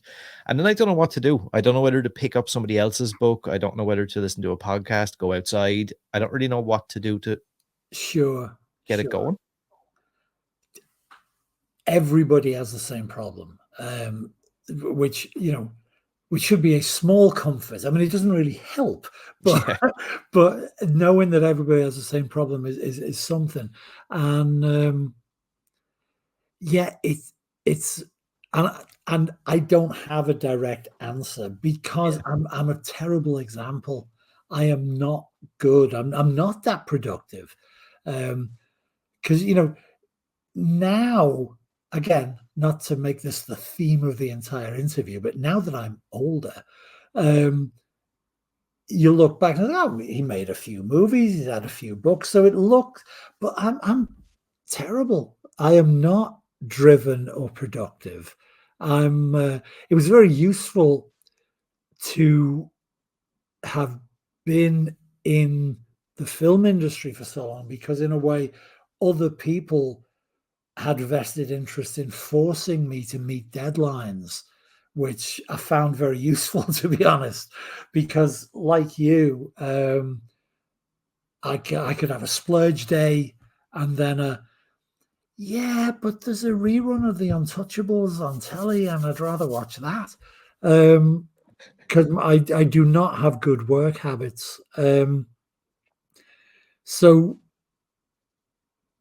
but but but I will definitely agree with what you say of because you said just pleasure and don't mind if it's shit or not.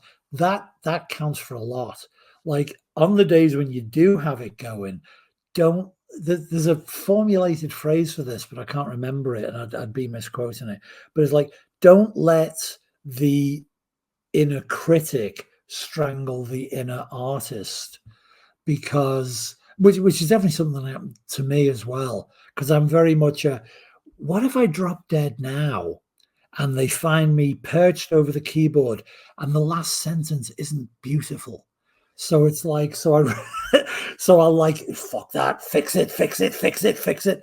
And so rather than spew out 1,000 words, I'll obsess over, oh yeah, I only did 300, but they sing.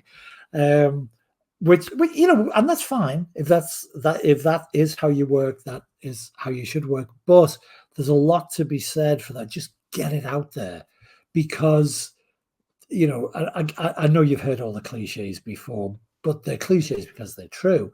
Um, which is that it's a lot easier to fix a shit draft than to fill a blank page. So if you generate stuff, you've always got something you can improve.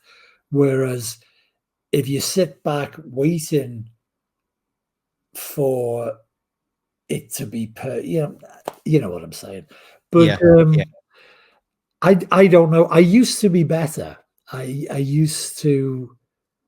But again, you see, it was because I had other people counting on me, which is terrible advice because you'll end up letting them down.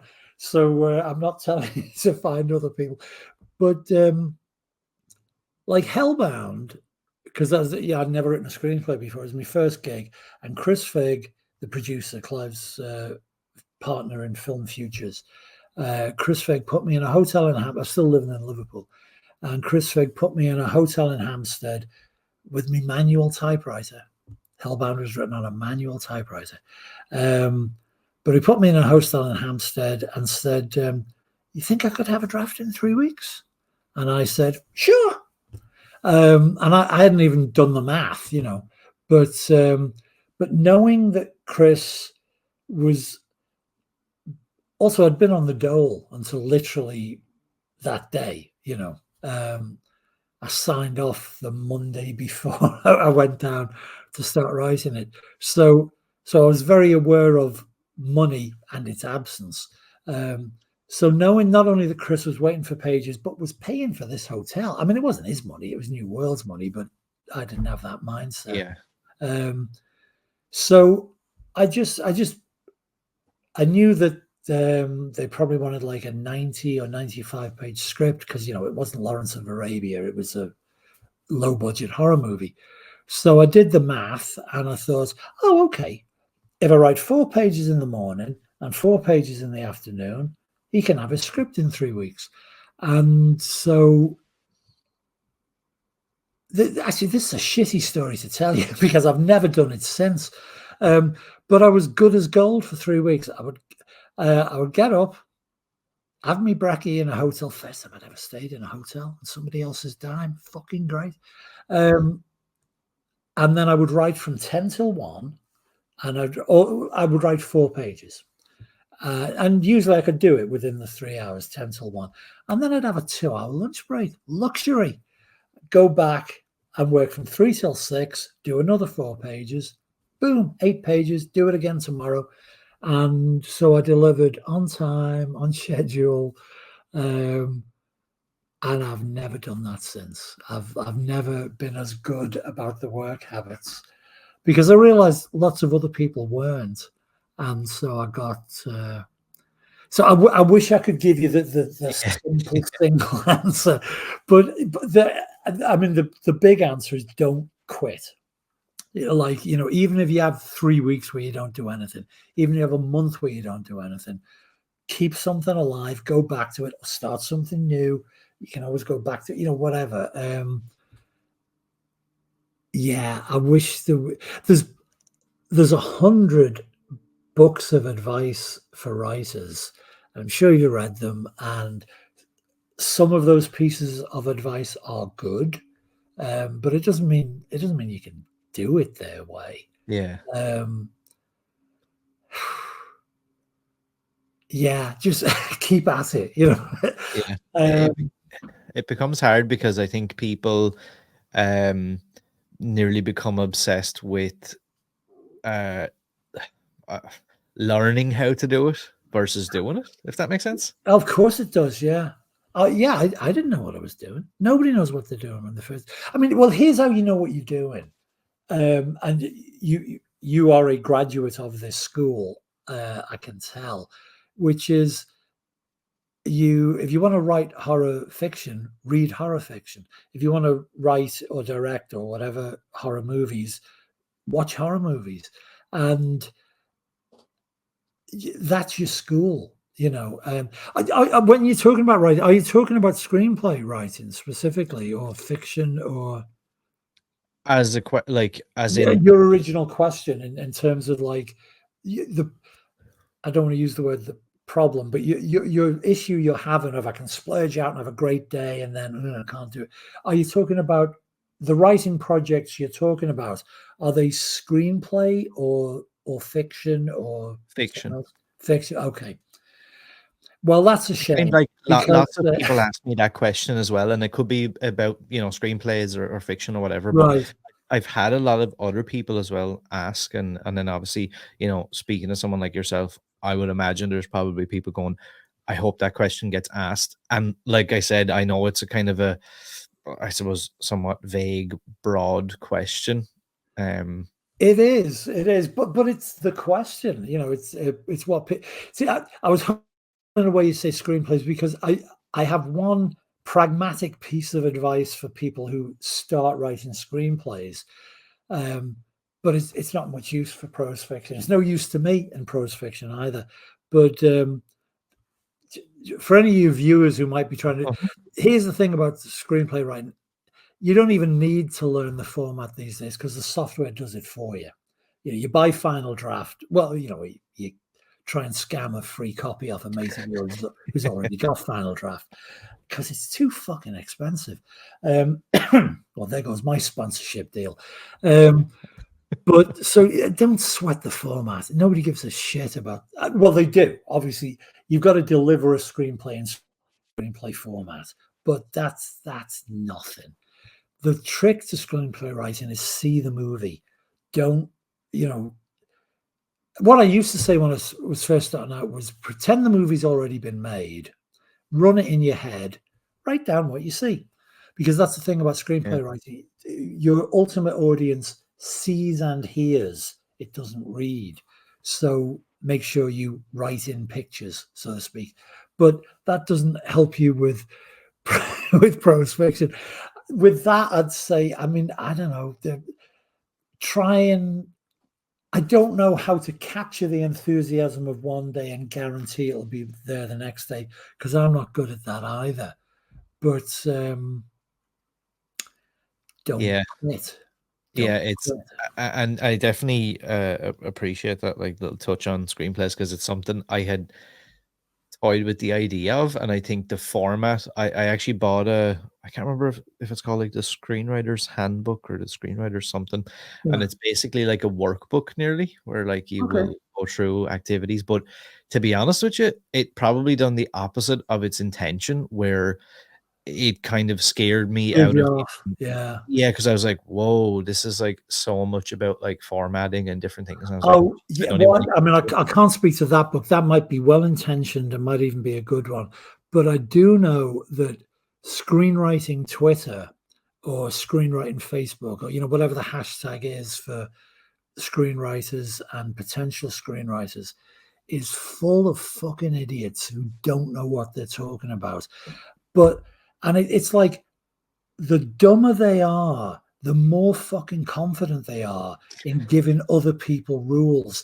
Oh, you must never write in. I mean, this is now, sorry, I'm crossing back over into fiction now, but nobody writes in first person anymore. Shut the fuck up. There are no rules for that. Write the fiction the way you want to write the fiction.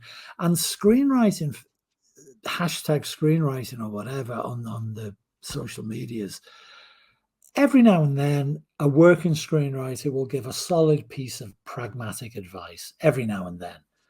But they're usually the obvious ones, because the obvious ones are obvious for a reason. You'll get some arsehole mouthing off about the rules of screenwriting. We don't use cut to anymore. Big fucking deal. Maybe you do, maybe, but it's always about shit like that, and it's noise like that that puts people off. And I guess it makes these people feel. Well, again, I doubt they're doing it deliberately to be a dick, but they come over as a dick. And it's so I guess that would be my other advice to anybody out there, fiction and screenplay writing. It's like, don't listen, including me. Don't listen to me either. It's all bollocks. Just if you want to write books, read books. You'll get a sense of how voices work. If you want to write movies, watch movies. You'll get a sense of how they work. And, and the odds are the first thing you write will be shite. And the odds are the second thing you write will probably be still shite, but maybe a little less shite. And find the enjoyment. And I get all the cliches are true. Write what you like. And I wish I would give the formula to everybody if there was in fact a formula. But so I guess to kind of to bookend this conversation, because I feel like if I keep talking, I'm going to waste your entire afternoon. I mean, I know it's been mainly me mouthing off, but it's been a very enjoyable conversation. So thank you.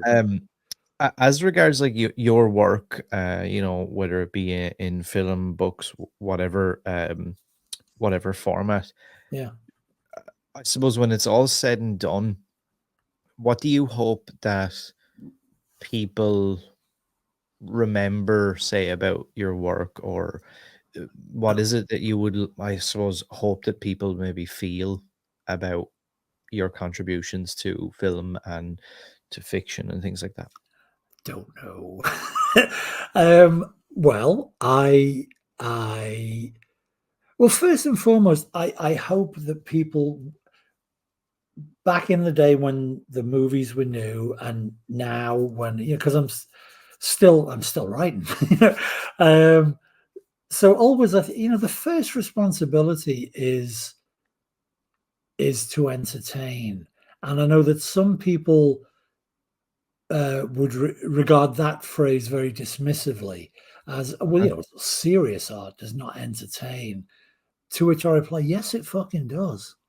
It's like Michelangelo is not popular only because of the reasons art critics and scholars tell you why. It's because he's good. People like looking at his sculptures. Shakespeare is not popular because of the millions of words of theory that have been written about the works. It's the work themselves. He's good. And also he worked he's like a TV writer, Shakespeare. I mean, he worked for a paying audience that would express their displeasure. So, he knew his job was to please the fucking mob. So the fact that he was a genius is just a fringe benefit. He was also a workhorse who knew to keep the action moving. Beethoven is entertaining. Bach is entertaining. Pablo Picasso is entertaining. Fellini is entertaining. They are many, many more things than that. See, there I go again. You've asked me a very friendly, honest, straightforward question, and I'm avoiding talking about me. But yeah, I would hope that people were. Well, actually, you've already paid me the greatest compliment. You said earlier that, Wishmaster as a comfort movie, comfort horror, your phrase, was something that transported you to that place. And that's really the primary job of art and entertainment. I think it might transport you to a terrible place that, you find scary and eerie and creepy and disturbing. But I think that transportation, that pulling out of the self from the world you are in to a briefly shared imagined world is the best any of us can hope for. I still get a kick. I'm trying to find answers to the question, but I'm bashful. But I still get a kick when I go to conventions and see people with T-shirts with phrases I wrote on them. That's a great feeling, And again, I'm very aware that if Doug or Andy or whoever had not delivered those lines with the right mix of gravitas and snarl, nobody'd be wearing them on a T-shirt. But it still gives me a kick to see that. I don't know. My friend, the most celebrated and awarded horror writer in the English language today, Ramsey Campbell, another Scouser. Ramsey, because we all try to duck this question, and the way Ramsey ducked the question, and I think still does, was that he always said, "My aim was," I'm paraphrasing, "my aim was to give to the field as much of a percentage of the enjoyment the field has given me as I could give back." So I sort of feel like that. I feel like I'm in the tribe, and the tribe is not uh, a familial one. It's not family.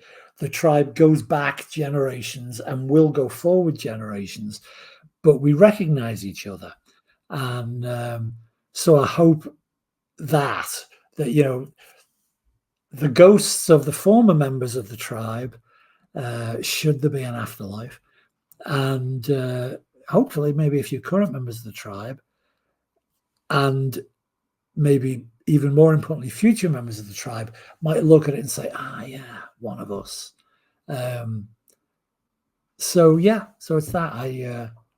Yeah, that's it.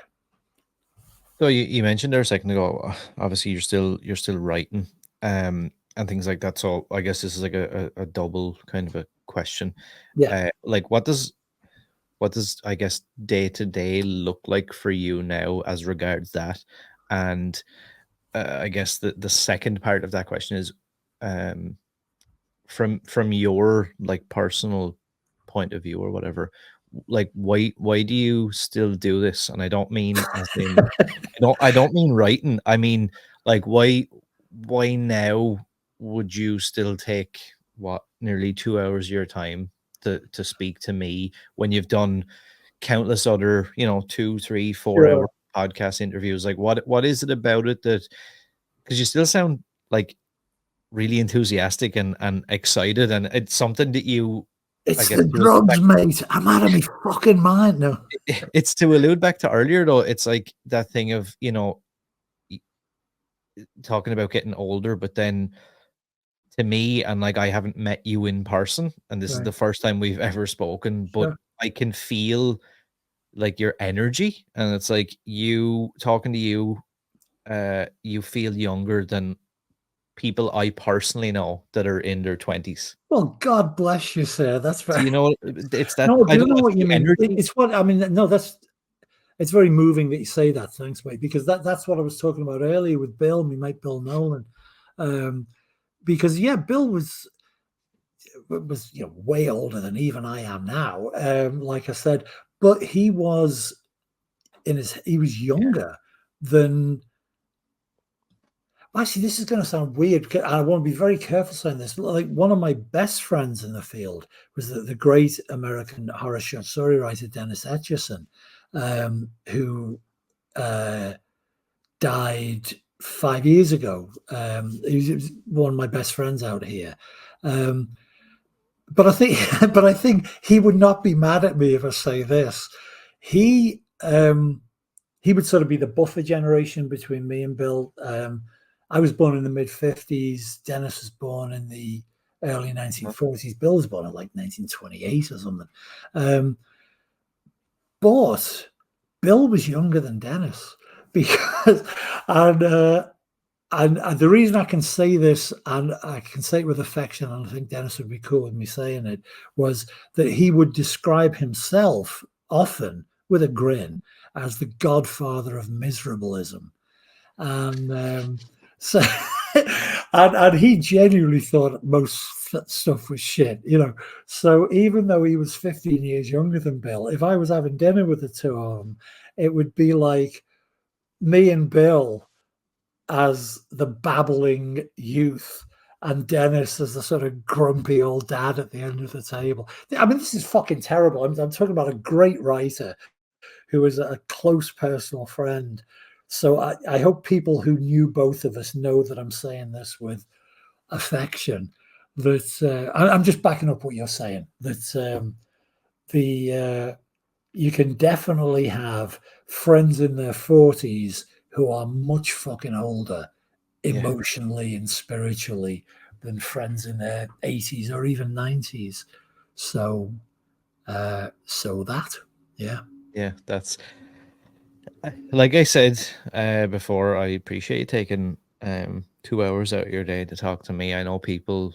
I know I do, but I know the people listening will definitely appreciate Oh, and my be pleasure, interested in a mate. lot of Thank you. what you've said today. And I definitely hope we can do it again in the future. I would love to do Sure. it again. My final question for everybody, Yeah. and I'll ask you as well, is why horror and what does it mean to you? Well, I think in a way, the whole 2 hours, we've sort of been answering that Yeah, question already yeah, true. long-windedly. But I mean, the short answer is I don't know, but I do know that it has always been. Um, and I was drawn to it as a kid. I don't want to subcategorize. When I was a kid, horror was a very big tent. if you use the word horror, I mean, obviously, if you used it at a vicar's tea party, people would think the worst. But for most people in touch with popular culture, right through well, I can't speak for the decades before I was around, but my sense is 40s and 50s as well, but certainly in the 60s and 70s, and I think even the 80s, horror was a very big tent, and it included everything from the goriest, in-your-face, splatterfest, nihilist nightmare to quirky little ghost story, maybe even funny quirky little ghost story. And you never really felt the need to subdivide or subcategorize. And I do feel with some regret that horror, like we were talking earlier about, ourselves who apply rules and say, this is what you should do, and this means this. Horror, that tends to shrunk. And although I'll always, happily just shorthanded as, yeah, I write horror. I know the only reason I would ever be hesitant to say horror now is that I don't want to disappoint people, because I think the expectation has narrowed now to the nastier, more in your face end. And so if I tell somebody, oh, I write horror stories, and especially if they knew I used to write the Hellraiser movies, I always feel so they're kind enough to then buy a book, and I think, oh God, I'm going to let them down so badly, because most of my short fiction is definitely at the other end, is at the sort of quirky, weird ghost story end. So I would still proudly wear the badge of horror, but it's only for the sake of the consumer that I would ever seek to qualify that as what. The problem is I hate all the qualifications, quiet horror, cozy horror, elevated horror. It just sounds like such shit when you say it. But the short answer is I don't know why. I'm sure, like you and like most of us who are in that tribe I mentioned, we were just drawn to it at a certain age, and we can attempt to analyze it and say, well, horror fiction deals with matters, the big topics, matters of life and death, life after death, the interface of life and death, body horror, metaphysical horror.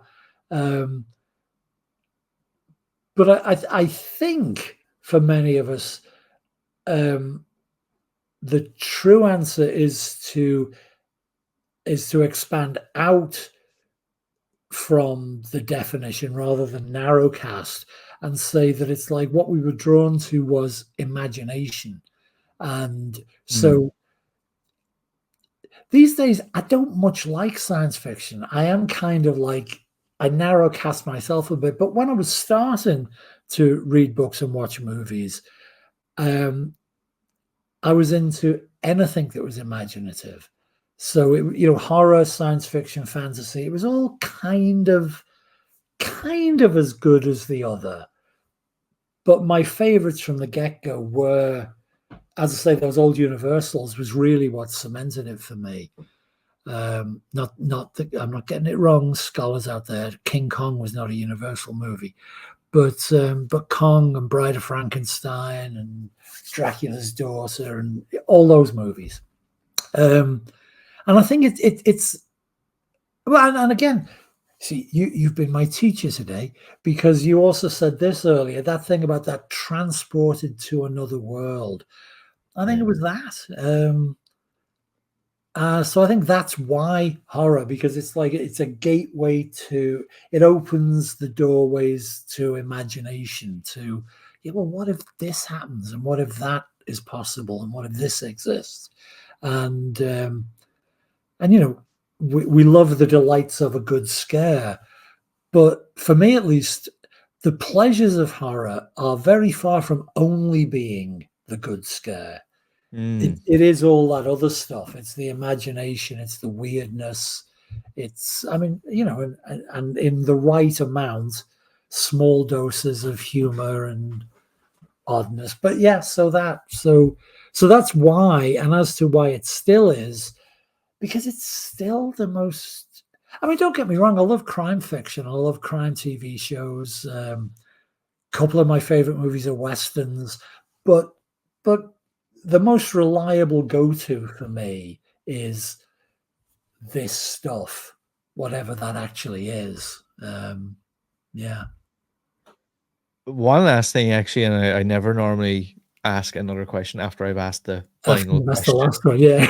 Well, I'm just trying to. You mentioned a few times about being asked a question about your work or your Yeah. contributions, whatever, and you kind of veer away from that. And you mentioned that other people that you know in either the exact same position, I guess, would kind of do similar things. And it just made me think of obviously you've heard of imposter syndrome. Yeah. Um, does Have you ever, well, I assume everybody probably experiences it to some degree, but does it ever truly go away? Like, I can't help but feel that. Not if you're any good. I don't think if you're any good, you have imposter syndrome.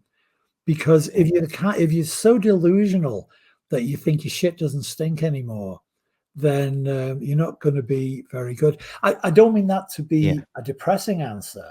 I say what I want you to be I want you to find comfort in the fact that imposter syndrome is a very normal thing. And in fact, again, as with everything, there are always exceptions. But I think you'll find most good practitioners either still suffer from or definitely did suffer from imposter syndrome. And again, I'd say it's a rule of thumb that once they lose the imposter syndrome, once they're just surrounded by yes men and sycophants and fans and think that's when they start sucking. Mm, So imposter syndrome is very real and should be celebrated, because all of us should feel, who am I to dare to chip away at this piece of marble until I find the statue in it? But it's like, just chip, chip, and there is a statue in it. Might be shite, but get there. Let's have a look at the statue. And the I'll give you an example, just to drop another famous name. But I've been mates with Neil Gaiman for God, been mates with Clive for 50 years, and Neil nearly 40. We actually met 40 years ago, but we've been mates maybe 30, 35. Now, obviously, Neil has conquered the world. So I don't know how much imposter syndrome he has left, but I can assure you that he had imposter syndrome, because he and I used to riff about it, and we had this running joke, because we just personalized it as the man with the clipboard, because we both said, yeah, we know that, like, one day there's going to be a little knock at the door, and I'm going to open the door, and the man with the clipboard will be there. And it will be, in his case, oh, Mr. Gaiman, or in my case, whatever. And he'd say, yes, there's been a terrible mistake. I'm afraid we're going to need all the money back and all the books back. So that was our running gag. Now, we haven't mentioned the man with a clipboard for a long time when I've spoken to Neil more recently. So I'll check in whether he has cured himself of imposter syndrome. But if he has, I'll tell him it's a bad sign, because I think it's healthy to continue to. I don't know if you get if you get as famous and as rich as Neil, it's probably difficult to imagine the man with a clipboard could still show up. But I think he's healthy enough to think that it could. So. Yeah, but no, don't let it go away, mate. You want it to be there. It's actually your friend. You shouldn't let it cripple you. You should never let it stop you from doing, and you should never let it stop you from sharing what you've done with an audience, whether that's 3 of your close mates or the magazine to which you submit the story or whatever. So don't let it stop you, but it's actually kind of your mate, because it keeps you on your toes, because you want, because obviously if you fear imposter syndrome, you will consciously or on, you will attempt to sidestep it by being as good as you can. So that's it's a good thing as long as you don't let it cripple you. You know, like heroin. Don't get addicted. Just enjoy the first high and then don't go back. I think that's a good place to end. I think that's a really good thing for, I suppose, the audience to hear as well. Because again, it's another thing that gets brought up to me constantly about imposter syndrome and just feeling like, well, I shouldn't, and just being crippled. So I think that's I like when there's like a realistic answer. It isn't one of those like bullshit like Hollywoody like, well, you know, you've got to do this and you've got to do that. It's like a real version of like the everyday man can have it apply to. Oh yeah, right, absolutely. Yeah, and I love that. Like I said, it's been a pleasure. I no, would it really has. I've definitely enjoyed it, and I would happily sit here all afternoon and wait, wreck your head, but I would what be time happy is it to. for you now? It Oh, is it's not that bad. What is it? Getting on no, for 10? no, it is heading Getting for on for 10 to 9. 10 to 9. Okay, well that's not So so it's bad. not too bad. But for everybody listening, wherever you're listening to this, or if you're watching on YouTube or Rumble or anywhere else, all the links to Peter's stuff will be in the description. So make sure and check that out and support him. Like I said, it's been a pleasure and an honor, and I look forward to chatting again and keeping in touch. And yeah, I wish you all the best. You too, mate. Thank you very much. Really enjoyable. Thanks a lot. Cheers.